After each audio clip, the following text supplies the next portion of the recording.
So I'm going to walk you guys through today Opus integrations. I'll do a quick introduction on myself. Jeff Olson, I've actually been at TraceLink almost 10 years. I'm 2 weeks away from my 10-year anniversary. So I've been through a lot. This is far and away the coolest thing, the coolest thing that I've done since I've been at TraceLink. Hopefully, can kind of show you some of those cool aspects. So the other thing I want to do too is really tie together everything you've seen today. From the morning sessions to these afternoon sessions. So you see a lot of pieces of this that really tie all those pieces together for you. So what are integrations? So really what we want to do with integrations is support all different supply chain processes, different orchestrations, and as you heard this morning, one of the main ways that we do that, we need to get your data into the system, and we need you to be able to interact with your partners in our integrate once model without needing to know their formats. They don't need to know yours. So that's kind of what we're going to cover in this session. So there's three main ways that I'm going to talk through in more detail as to how that actually works. So firstly, link actions. This one's near and dear to my heart. This might be my favorite. This is a really configurable way for you to connect to your external systems, whether they're API connections, really any way you need to connect to an external system. We're going to do a demo of this, which I think is really cool, where you'll see me actually set up a connection in about 2 minutes. So much along the themes of all of our other topics today, where this is just quick, fast, easy for you to set up. In the middle here with B2B messages, so this is our sort of file-based B2B messaging with a lot of the standards that you may be familiar with, X12, EDIFACT, et cetera. And these are our standard SFTP and AS2 connections. Last but definitely not least is the Min product UI. So you saw a lot of this morning. You saw a lot of this earlier this afternoon. And this is sort of it's a very simple and easy way for your partners to interact, for your company to interact. And it's another form of integration in the sense that you're working with the same business objects, you're working with the same data, and it all ties it all together that way. So, so what ties all these things together? Again, tying a lot of the concepts together from this morning as well, is our canonical model and the ability to transform this data from any source, from anywhere, in any format. I think Terrence worded it as come as you are, so you don't have to do anything special. Your data comes in, gets transformed into the canonical models, and it just works. And once you're in that mode, you can do all of your UI configurations, and everything is magical. So this tries to sort of depict what I just described. This, I think, ties a lot of the concepts together. But you sort of as owner of a Mint application, you're sort of over here on the left side, on your left side. And again, the power here is all of these integration models come into your application, your Opus, transform into the canonical format, and then how they got there doesn't matter. Number two, on the other side, you're interacting with your partner. You might have some format here. They have some format over there. That could be a NetSuite system, that could be anything. You don't have to care, right? So this is really sort of the power of integrate once on either side, being able to see that data flow. In addition to that, you also have, as another integration method which I mentioned, you have the user experience here as well. So you're interacting with the same data, regardless of where it came from. You can do that all from the user experience. You can do it from your external systems. It all just works. All right, so I'm going to dive into link actions. I did say that was my favorite, so that's why it's first. So API integration. So you have systems like NetSuite, MS Dynamics that you want to integrate with, right? All your business data is there. So how do you do that? So we're going to use an example of, let's say you have a NetSuite system. You have purchase orders in your NetSuite system. This is a diagram. It's a little bit of a cutout of what you saw this morning. But what you see here is basically, on the left side, you've got your NetSuite system. Whatever formats, however your data is in that system, up to you. And then what you have here, this is really where the link actions come in, is bringing that data into the system, bringing that data into the canonical format, transforming it. Once it's there, it doesn't really matter how it got there, right? And when I dive in exactly into how link actions work, we're going to zoom in right here, and you're going to see how easy that is and how simple it is just to get that connection up and running. Very easy on your side. And then once again, this just sort of rounds out, let's say you're interacting with a partner, they have their own ERP system, they use SAP IDOC format, you don't care. So this goes into a little bit more detail. So really what we are seeking to do with link actions is to really just open up any sort of connectivity you need to any system. So again, I'm focusing on NetSuite here just as an example, but you'll see a little bit further down when I get into sort of the marketplace catalog, how all that's going to work. There's going to be a lot of options. I'll talk about that a little bit here as well. So with the marketplace catalog, and Bob talked a bit about that this morning, his presentation. The idea here is there'll be a lot of link actions in the catalog that you'll be able to pull down if you have simple configurations or if you have standard setups. You pull it down, you're off and running. That's the demo that I'll show in a little bit. For the more adventurous, though, there's a more adventurous option. We also do have a way to fully configure if you have some special configuration in your system or some way that you need to connect to that that's non-standard, we have you covered there as well. I'm not going to go super deep on that, but if you catch me later over the next couple of days or maybe in the Q&A section, we can get into that. And as I mentioned in the beginning here, everything, regardless of how it gets into the system, adheres to our B2B messaging model. So they come in through link actions or any other integration model. They're in your canonical format. They work just like anything else, any other business data in your system. So a couple of quick hits before the demo. So really just hitting on some of the key things I mentioned. You can connect very quickly. I've been teasing this demo. I promise I'll get to it. You connect basically to your systems with a simple configuration.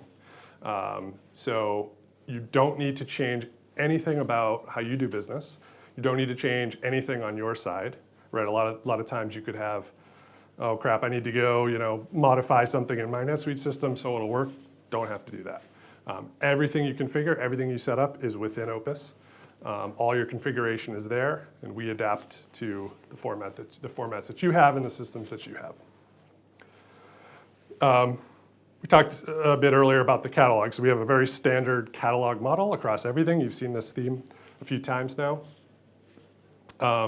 So link actions are no different. You'll see this very standard model of marketplace and company. And this is where you can pull down from the community if there are other, whether they're your partners or whether it's from within TraceLink. We've created some link actions. You can browse those, pull those down, use those just like anything else. And you also have the ability to manage your company-specific catalog as well. So if you have something specific within your company, you can have that in your company catalog, excuse me. And you'll be able to pass that around. You'll be able to run that through your validation process. And lastly, which I'll be digging into on the demo here, is just how simple the configuration is. And it really builds upon a lot of the stuff that you've already seen. So you've seen the no-code UI and the simplicity of how you create and edit data. So this follows much along those lines as well. Movie time. All right, so say you have a NetSuite system. You want to integrate with Mint to pull those purchase orders from your system right into Opus, right into Mint. That's what you're going to see in a minute here. So our Sally Solutions persona will be configuring this Mint. We'll be configuring the Mint solution so that you'll see basically the creation of this B2B connection in your system.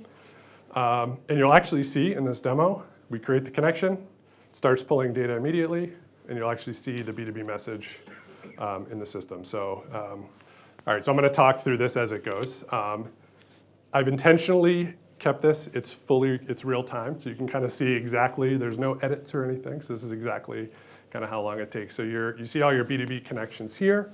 And what I'm going to do in this demo here is I'm going to create a new one. Again, this follows all of the ideas that you've just seen from the other presentations with the no-code UI. So I'm going to enter all the information magically here. Yes, I'm going to be putting in client secret. If you're skilled enough to write it all down, you can connect to our NetSuite system. Please don't. So I'm going to create this connection here. I'm going to add the client secret. And one thing while this is happening that's pretty cool.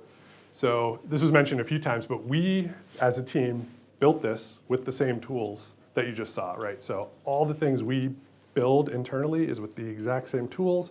The modeling, everything is exactly the same. So we're able to, there we go. Sorry, it paused itself there for a second. So we're able to use the same tools. So you saw in Siva's demo, it's all drag and drop. So we were able to create this in no time. So what I'm doing over here, I'm actually going to pull from the catalog. So there's a link action here in the catalog that will connect me to pull purchase orders out of my demo NetSuite system. So I've just linked that. Now you're going to see me click save. And the second I save this, it starts working. So one thing I'll point out here, so you have this pulling interval. So what you're going to see here is basically we're pulling data out of your system into TraceLink. It also works the other way. So you can have an outbound connection where data gets pushed. I'm not showing that in this demo, but it works much the same way that you see here. So this has started polling my system just with that simple configuration. So now I'm going to jump over here to my B2B messages screen. So normally this is where you'll just see anything coming in or out over your B2B connections. And again, I'm doing this real time very specifically because it's about 30 to 60 seconds and you've gone from I don't have anything set up, I don't have a connection, to I have a connection, it's to my real system, I'm pulling the data out, boom, it's getting processed. And what I don't show in this demo is you could also go over to your Mint application and you would see it all right there as well.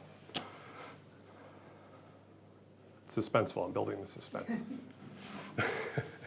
But again, I think it's really important to not cut it because I think it's just cool to see it happen that quickly, right? So you didn't have to bring an IT team in and figure out, oh, how am I going to connect to this? How does this work? What do I need to do?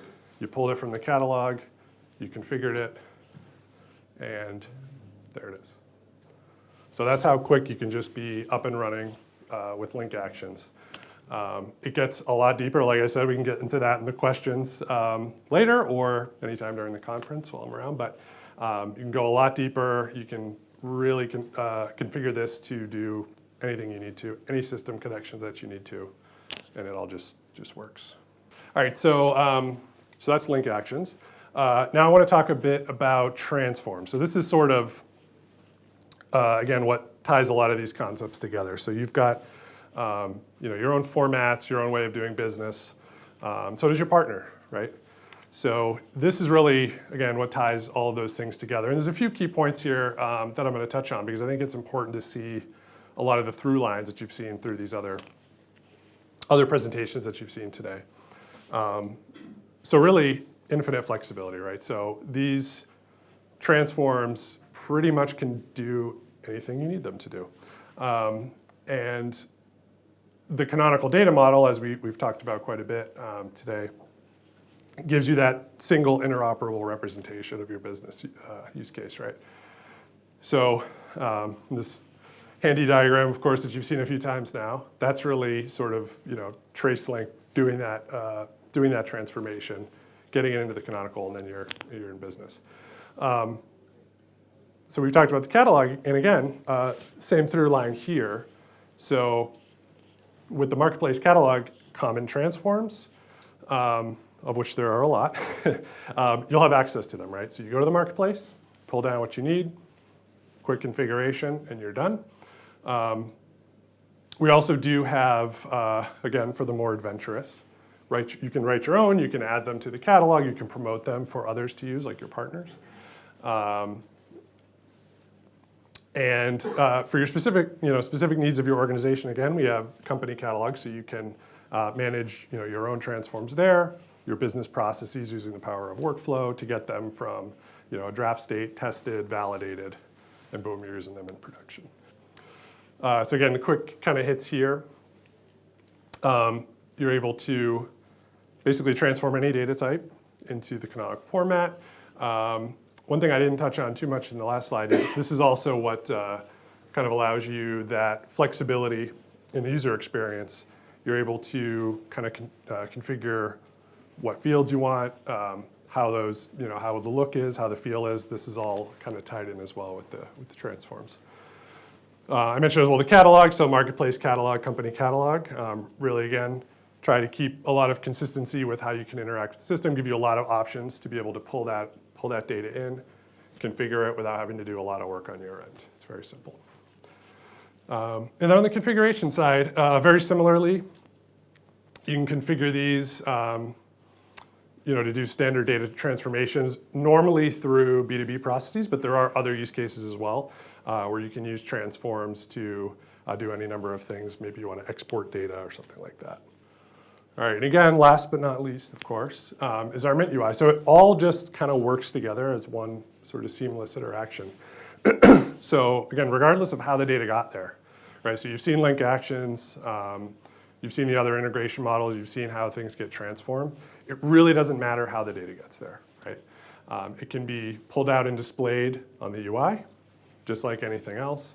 And once again, what I show here kind of end to end is I'm in here in my Mint UI. I'm creating a purchase order acknowledgement in this case. Under the covers, you don't have to see this part, but under the covers, transformation engine kicks in. Boom, it's in your canonical format, and let's say you're sending that to your partner. Again, their format doesn't matter. In this case, it's SAPI doc. You don't have to worry about that. That's all handled as part of the integrate once model. So one thing I wanted to show here is also in your Mint user experience, this is something you haven't seen in the other presentations in detail yet, shot a little bit this morning, but all of your B2B messages, everything lives in your Mint user experience as well. So again, it doesn't matter how it got there. It's all there. You can see it all, whether it came, one of these could be through a link action, one could be through SFTP, doesn't matter. One could have been created through the user experience. They all come together. It's one unified experience. You can see everything there. And once again, this as you've seen earlier, this works, in the same way as all of the other multi-enterprise applications, where you've got your process networks. You can slice and dice how you need to, right there. All right, so we'll tie it all together here. So I think big number one here is just the flexibility of the integrations, right? So, and especially with link actions, I think with link actions that really put us over the top to be able to say, you can connect to anything, right? Any system, anything you need to. In addition to your standard, your file-based integrations, and the Mint UI, which is huge because now with the configurability of the UI, you can tailor to do anything you need to. Real-time API integration. So again, with link actions, you're pulling data in real time. You can be pushing data in real time. And it's all sort of under the covers of your normal business process, how you interact with the system, whether it's through the UI or however you interact. Transforms really give you that consistent data exchange. So again, whether it's your data coming into the system and transforming into the canonical format or out for your partner, it all works the same. It's all very standardized. This is kind of related, of course, the adaptable integration. So you tie all these pieces together, and it really gives you infinite options, right? You can take any data format, transform it in any which way, and boom, you've got an integration. And then we have the catalog management. So this follows, where do I start? Start with the catalog, right? So, I have this data format. Maybe it's pretty standard. There's probably a link action, and there's probably a transform already in the marketplace. So you can just pull those in, configure them, 2 minutes, good to go.